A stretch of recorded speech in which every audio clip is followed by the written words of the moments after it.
पूर्वी खबर। আমি তো আমার রানীগঞ্জের মধ্যে হয়েছে যে প্রথম রানীগঞ্জের মানুষ যেভাবে মানে উচ্ছেদের যে মানে ভাষা যেভাবে মানুষের কাছে পৌঁছেছে, মানুষকে এখান থেকে চলে যাওয়া যে কথা উঠে এসছে, এটা হচ্ছে যে মূল আমার হচ্ছে দাবি। আমরা এটা বিধানসভায় এলে এটা আমরা বিধানসভায় প্রথম তুলে মানুষকে, রানীগঞ্জের মানুষকে উচ্ছেদের থেকে মুক্তি দেওয়া।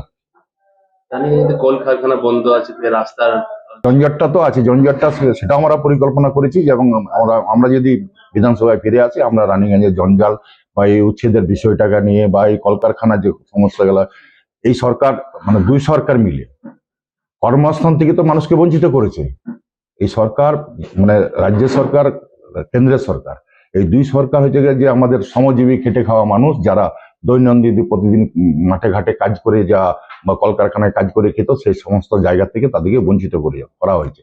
সেই জন্য আমাদের মূল দাবি শ্রমজীবী খেটে খাওয়া মানুষের কর্মস্থান প্রথম করতে হবে। মানুষকে কর্মস্থান দিতে, ভাতা দিয়ে চলবে না, ভাতা দেওয়া চলবে না। ভাতা তো বামফ্রন্ট সরকারও দিয়েছে, ভাতা তো দিয়েছে বামফ্রন্ট সরকার, কিন্তু বামফ্রন্ট সরকার কৃষির দিকে নজর দিয়েছিল, বামফ্রন্ট সরকার মানে শিল্পর দিকে নজর দিয়েছিল, মানুষকে কাজের জায়গায় মানে কাজ পাওয়ার জায়গা দিক করে দিয়েছিল।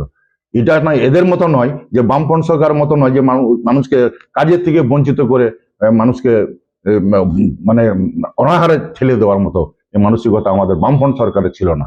আমরাও নেমেছি আমাদের কাজ, আমরা প্রচারে নেমেছি। আমি গত 3 দিন ধরে কাজড়া বাউন্ডাল সাইডে প্রচারে আছি, ওই সাইডে প্রচার করছি।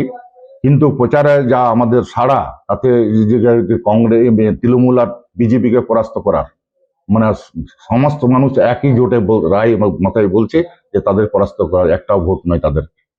কি সারা পাচ্ছেন মানুষের? মানুষ বিপুরে মানে মানে হাত ধরে মানে বুক মানে কি বলবো, একদম পুরো হাত তুলে মাত্র মানুষ আশীর্বাদ করছে যে আমরা আগামী দিনে এই তৃণমূল আর বিজেপিকে এই পশ্চিম বাংলা বা ভারতবর্ষের থেকে সরাতে হবে। তাছাড়া মানুষের কোনো স্থান নাই। মানুষ নিজেই বলছে যে আমাদের কোনো স্থান নাই। তাদের বিজেপির কথা কি বলবেন? আর তারা তো 13, 14, 12 বছরে তো ভারতবর্ষকে খেয়ে দিল, সেই কথা তো বলছে না। মানুষ এটা বলছে, ওই কথাটা মানুষ বলছে যে তারা 13 বছরের মুখে গোটা ভারতবর্ষকে খেতে চলেছে, গোটা ভারতবর্ষকে মানুষকে পথে বসিয়ে দিতে চলেছে।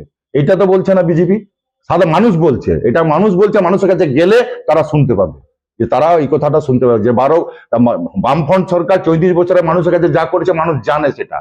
আর এই 15 বছরের এই তৃণমূল সরকার কি করেছে সেটাও মানুষ জানে, যে লুট ছাড়া এই 15 বছর মানুষের জন্য কিছু করে না। তারা নিজেরা আকর গুছিয়েছে এবং হচ্ছে যে সারা ভারতবর্ষের বিজেপি কে সর্বনাশের পথে ঠেলে দেওয়ার চেষ্টা করছে। মানুষ সেটা জেনে গেছে এবং পশ্চিমবাংলা থেকে সেটা তারা এলো, তারা চেষ্টা করলো, তারা পারবে না। মানুষ তারা জেনে গেছে, মানুষ তাদের জবাব দেবে। 23 তারিখে মানুষ তার জবাব দেবে। আপনি কতটা আশাবাদী? আমি পুরো 100% আশাবাদী। তো বললাম রানীগঞ্জের মানুষের পাশে আছে, মানুষ ভালো করে জানে এবং আরো এই বিধানসভায় গেলে মানুষের পাশে থেকে যে মানুষকে, যে মানুষ এই জর্জরিত যেগুলো ভুগছে, আতঙ্কই ভুগছে যে রানীগঞ্জ আমাদের কবে উঠে যাবে, কবে আমাদেরকে নোটিশ দেবে, এই যে বার্তাটা, এই বার্তাটা নিয়ে আমরা প্রথম বিধানসভায় তুলবো এবং বিধানসভায় মানুষের পাশে দাঁড়িয়ে আমরা এই আতঙ্কটা আমরা কাটাবো মানুষকে, আর এই জঞ্জাল থেকে মানুষকে মুক্তি দেবো। हमारे चैनल को लाइक, शेयर, सब्सक्राइब करना ना भूलें और बेल आइकन को दबाना ना भूलें और देखते रहें पूर्वी खबर। पूर्वी खबर, नजर सब पर।